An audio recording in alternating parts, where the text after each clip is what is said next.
what we got to eventually was that he had answered a call uh, for for just an awful situation, we'll just say.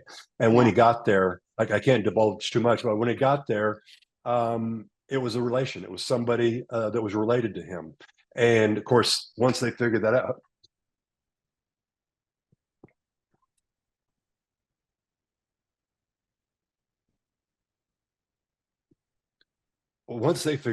they got him out of there right away. But these are things he was trying to deal with. So he was talking to me. He goes, Kendall, he goes, we went on that trail ride on Thursday. He goes, I was on Tank, one of the horses. He goes, and man, he goes, we got to this point where this is just this steep incline. I'm just like, what the hell is this? And finally I was like, okay, Tank, you're just gonna have to help me out because I don't know about this. And what he did, uh,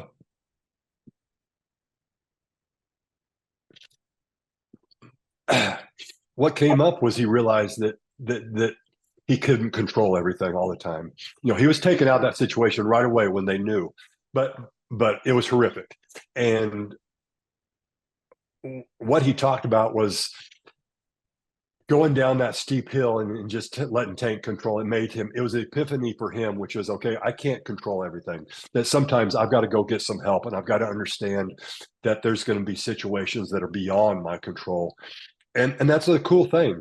And this was a guy, he came in on a Monday. It was pretty cocky. And I remember seeing him and being in some therapy sessions early on and just think, wow, this is going to be a tough one.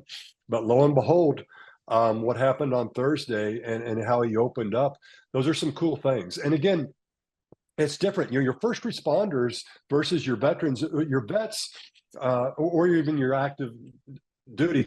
When they deal with things, they have to come back. They can come back with their group sometimes when they're on assignment, and they can kind of rehash things. They can go through it to a degree. So they have a different take on it. Whereas your first responders, they're coming home to their spouse and their family.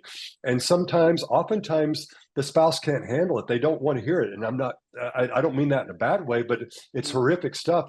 So they've got nobody to share it with, and they don't know how to reconcile these feelings. And this is what this highway patrolman was dealing with this stuff.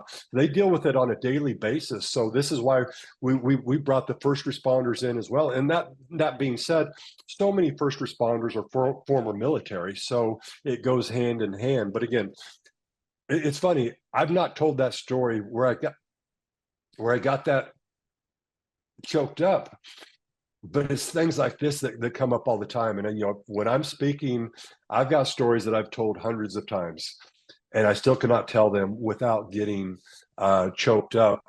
And you would you would you would think logical wisdom would think that you would become callous to it at a certain point and you could tell it without doing that.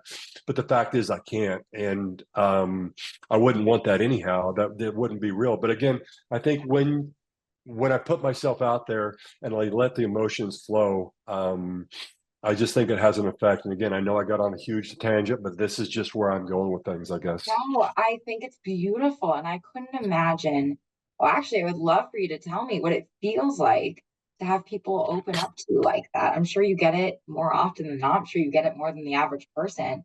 But what does that feel Yeah. like to have that? Um, Again, it's the laces out. It's the make a difference. It's the give your game ball.